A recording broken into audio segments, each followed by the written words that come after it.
बिन माँ बाप की बच्ची वहीदा रहमान के जीवन की पूरी कहानी। वहीदा रहमान बेहद खूबसूरत, बेहद शालीन, 50 के दशक के मध्य में करियर शुरू करने वाली वहीदा रहमान ने हीरोइन के तौर पर सालों तक लोगों के दिलों पर राज किया। करियर के आखिरी दौर में फिल्मों में इन्होंने मां के रोल भी बड़ी खूबसूरती से निभाए। जहां दिग्गज फिल्मकार गुरुदत्त के साथ इनकी जोड़ी दर्शकों को खूब पसंद आई, तो वहीं देवानंद, दिलीप कुमार, राजेश खन्ना और अमिताभ बच्चन जैसे सुपरस्टार्स के साथ भी इनकी केमिस्ट्री को दर्शकों ने खूब सराहा। शुरुआती जीवन। वहीदा रहमान का जन्म 3 फरवरी 1938 को तमिलनाडु के चेंगलापेट में हुआ था। हालांकि कुछ वेबसाइट्स पर दावा किया जाता है कि इनका जन्म हैदराबाद में हुआ था, लेकिन ये सरासर गलत है। इनके पिता का नाम मोहम्मद अब्दुर रहमान था और वो ब्रिटिश इंडिया में सिविल सर्वेंट थे, जबकि इनकी मां मुमताज बेगम एक हाउसवाइफ थी। 4 बहनों में वहीदा रहमान सबसे छोटी थी। छोटी उम्र से ही वहीदा के पिता ने इन्हें और इनकी दूसरी बहनों को भरतनाट्यम की ट्रेनिंग दिलानी शुरू कर दी थी। यही वजह है कि ये भरतनाट्यम में शुरू से ही पारंगत थी। बचपन में ही माता पिता को खो दिया। चूंकि वहीदा रहमान के पिता एक सिविल सर्वेंट थे, तो इनका बचपन देश के अलग अलग शहरों में गुजरा था। इनकी शुरुआती पढ़ाई विशाखापट्टनम के सेंट जोसेफ कॉन्वेंट स्कूल में हुई थी। वहीदा जब छोटी ही थी तब ही उनके पिता का निधन हो गया था। पिता की मौत के कुछ सालों बाद ही वहीदा की मां भी ये दुनिया छोड़कर चली गई। इनकी बुआ ने इन्हें और इनकी बहनों को सहारा दिया।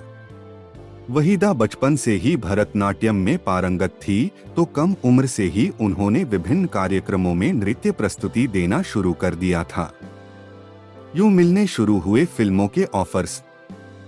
कहा तो ये भी जाता है कि एक दफा वहीदा रहमान ने किसी बड़े ब्रिटिश अधिकारी के सामने भी भरतनाट्यम किया था। अंग्रेज अधिकारी के सामने दी गई उस परफॉर्मेंस ने वहीदा को बेहद मशहूर कर दिया। दक्षिण भारतीय फिल्म इंडस्ट्री से वहीदा को फिल्मों के ऑफर भी आने लगे। पहली दफा साल 1955 में तेलुगु फिल्म रोजुलू माराई में इन्होंने एक डांस परफॉर्मेंस दी। इसी साल जया सिन्हा नाम की एक और तेलुगु फिल्म में इन्होंने राजकुमारी पद्मिनी का रोल निभाया। इसके बाद इन्होंने 2 तमिल फिल्मों में भी काम किया। गुरुदत्त ने वहीदा रहमान को स्टार बना दिया।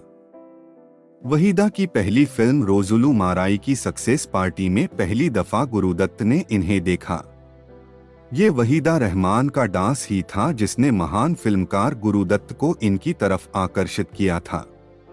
गुरुदत्त इनके डांस से इतना प्रभावित हुए कि उन्होंने अपनी फिल्म सीआईडी में इन्हें देवानंद के अपोजिट लीड रोल में कास्ट कर लिया। अपनी पहली ही हिंदी फिल्म में वहीदा रहमान ने कमाल कर दिया। देवानंद के साथ इनकी जोड़ी को दर्शकों ने खूब सराहा। वहीदा पहली ऐसी अभिनेत्री थी जिनकी डेब्यू फिल्म को इतना ज्यादा पसंद किया गया था। अगले साल गुरुदत्त ने इन्हें अपनी फिल्म प्यासा में अपनी हीरोइन बनाया। गुलाबों के उस रोल को भी वहीदा रहमान ने बहुत संजीदगी से जिया। गुरुदत्त और वहीदा रहमान की केमिस्ट्री हर किसी को बढ़िया लगी। प्यासा सुपरहिट रही और इस फिल्म के गाने भी खूब चले। खूब जमी वहीदा रहमान देवानंद की जोड़ी। एक के बाद एक वहीदा रहमान और गुरुदत्त की जोड़ी को लगातार 5 फिल्मों में दर्शकों को देखने का मौका मिला। 12 ओ क्लॉक, कागज के फूल, 14वीं का चांद व साहिब बीबी और गुलाम में वहीदा रहमान ने गुरुदत्त के साथ काम किया। सुपरस्टार देवानंद के साथ भी इनकी जोड़ी खूब जमी। सीआईडी के अलावा देवानंद के साथ वहीदा रहमान ने 16वां साल, काला बाजार, 20 साल बाद, गाइड, प्रेम पुजारी, रूप की रानी, चोरों का राजा और बात एक रात की जैसी फिल्मों में काम किया।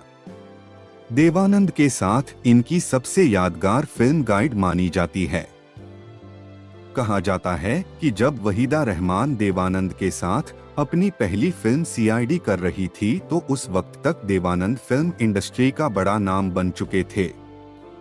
नईनवेली वहीदा रहमान उन्हें या तो सर या मिस्टर आनंद कहकर पुकारा करती थी। खूबसूरत वहीदा रहमान का खुद को मिस्टर आनंद कहकर पुकारा जाना देवानंद साहब को पसंद नहीं था। एक दिन उन्होंने वहीदा को अपने पास बुलाया और कहा, तुम मुझे सिर्फ देव कहा करो, क्योंकि अगर फिल्म की लीड हीरोइन मुझे सर या मिस्टर कहेगी तो मुझे उसके रात रोमांस करने में परेशानी होगी। चर्चाओं में था गुरुदत्त वहीदा का रोमांस। वहीदा रहमान और गुरुदत्त के रोमांस के किस्से खूब चर्चाओं में रहे थे।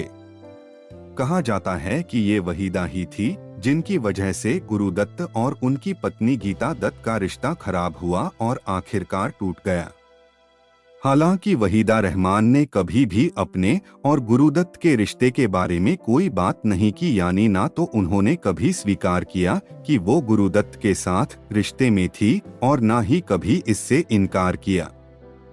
गुरुदत्त साहब की जब मौत हुई तो कई लोगों ने उनकी मौत को खुदकुशी बताया था। गुरुदत्त की मौत के सालों बाद वहीदा रहमान ने एक इंटरव्यू में उनके बारे में बात करते हुए कहा था कि उन्हें नहीं पता कि गुरुदत्त ने खुदकुशी क्योंकि लोग कहते हैं कि अपनी फिल्म कागज के फूल के फ्लॉप होने के चलते गुरुदत्त डिप्रेशन में रहते थे। लेकिन कागज के फूल के बाद तो उन्होंने चौदहवीं का चांद बनाई थी जो कि सुपर डुपर हिट रही थी। उस इंटरव्यू में वहीदा जी ने ये भी बताया था कि गुरुदत्त साहब ने उनके साथ 3 साल का कॉन्ट्रैक्ट किया था, लेकिन इस कॉन्ट्रैक्ट में वहीदा रहमान ने ये शर्त डलवाई थी कि वो सिर्फ वही कपड़े पहनेंगी जो उन्हें पसंद आएंगे। उन पर किसी खास तरह के कपड़े पहनने का दबाव नहीं बनाया जाएगा। बकौल वहीदा, उन्होंने कभी अपने जीवन में स्लीवलेस ब्लाउज तक नहीं पहना। ऐसे में वो नहीं चाहती थी कि किसी फिल्म में डायरेक्टर उन्हें कम कपड़े या फिर बिकिनी पहनने के लिए कहे या उन पर दबाव बनाए। हर बड़े स्टार के साथ बनी वहीदा रहमान की जोड़ी। जब वहीदा रहमान गुरुदत्त से अलग हुई तो उन्होंने महान फिल्मकार सत्यजीत रे के साथ काम करना शुरू किया। सत्यजीत रे के साथ उन्होंने पहली दफा अभिजान नाम की एक बांग्ला फिल्म में काम किया था। अपने दौर के हर बड़े सुपरस्टार के साथ वहीदा रहमान ने काम किया था और इत्तेफाक की बात यह है कि हर स्टार के साथ इनकी किसी ना किसी फिल्म ने सफलता हासिल जरूर की। जहां दिलीप कुमार के साथ राम और श्याम व आदमी जैसी फिल्मों में इन्होंने जबरदस्त काम किया, तो वहीं राज कपूर के साथ तीसरी कसम में इन्होंने बड़ा संजीदगी भरा अभिनय किया। सुनील दत्त हो या धर्मेंद्र, राजेश खन्ना हो या फिर अमिताभ बच्चन हो, हर सुपरस्टार के साथ इन्होंने सिल्वर स्क्रीन को शेयर किया। अपने करियर में इन्होंने लगभग 100 फिल्मों में काम किया। फिर यूं आगे बढ़ी जीवन व करियर की गाड़ी। इनकी आखिरी फिल्म थी 2020 में रिलीज आई डेजर्ट डॉल्फिन। ये एक बाइलिंगुअल फिल्म थी जिसे एक ब्रिटिश डायरेक्टर ने बनाया था। 70 का दशक वो दशक था जब इन्होंने फिल्मों में हीरोइन की जगह कैरेक्टर रोल करने शुरू किए। फिल्म फागुन में इन्होंने पहली दफा मां का रोल किया और इनकी बेटी बनी थी जया भादुरी। हालांकि अपने इस रोल के लिए वहीदा रहमान को अफसोस भी हुआ, क्योंकि इसके बाद इनके पास इसी तरह के रोल आने शुरू हो गए। आखिरकार वहीदा रहमान ने फिल्मों से ब्रेक लिया और 1964 में रिलीज हुई फिल्म शगुन के अपने हीरो कमलजीत से इन्होंने शादी कर ली, जिनका असली नाम शशि रेखी था। इनके 2 बच्चे हैं, बेटा सोहेल रेखी और बेटी कश्वी रेखी। इनके दोनों बच्चे राइटर हैं। शादी के बाद इन्होंने फिल्मों में काम तो जारी रखा, लेकिन ये कुछ गिनी चुनी फिल्मों में ही नजर आती थी। फिल्म कभी कभी में ये अमिताभ बच्चन की पत्नी के रोल में दिखी और ठीक 2 साल बाद फिल्म त्रिशूल में इन्होंने अमिताभ की मां का रोल भी निभाया। पति की मौत के बाद फिर आई फिल्मों में। 40 सालों तक लगातार फिल्मों में काम करने के बाद आखिरकार वहीदा रहमान ने साल 1991 में आई फिल्म लम्हे के बाद फिल्मों से ब्रेक ले लिया और ये अपने पति के साथ बैंगलोर शिफ्ट हो गई।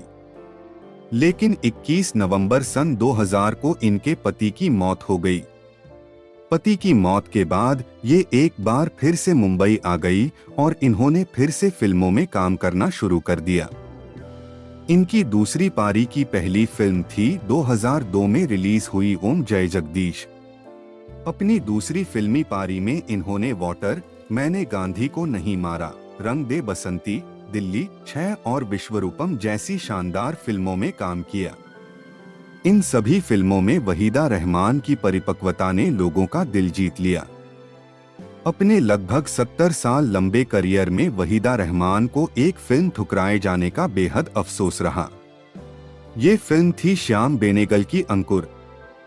हालांकि वहीदा ये भी कहती हैं कि शायद इसी तरह से हिंदी फिल्म इंडस्ट्री को शबाना आजमी जैसी शानदार अदाकार भी मिलनी थी। वहीदा पैरेलल सिनेमा की बहुत बड़ी फैन रही हैं। इसलिए वो कहती भी हैं कि गुरुदत्त बहुत महान फिल्मकार थे, लेकिन सत्यजीत रे उनकी नजर में ज्यादा महान फिल्मकार थे। वहीदा रहमान को लीपुन का सैल्यूट। वहीदा रहमान अब 85 साल की हो चुकी हैं। अब वो फिल्मों में नजर नहीं आती हैं, लेकिन आज भी वहीदा के चाहने वाले वहीदा रहमान को उतना ही प्यार करते हैं जितना कि पहले किया करते थे। वहीदा रहमान की अच्छी सेहत के लिए लीपुन ईश्वर से प्रार्थना करता है और हिंदी सिनेमा में उनके योगदान के लिए उन्हें सैल्यूट करता है। जय हिंद।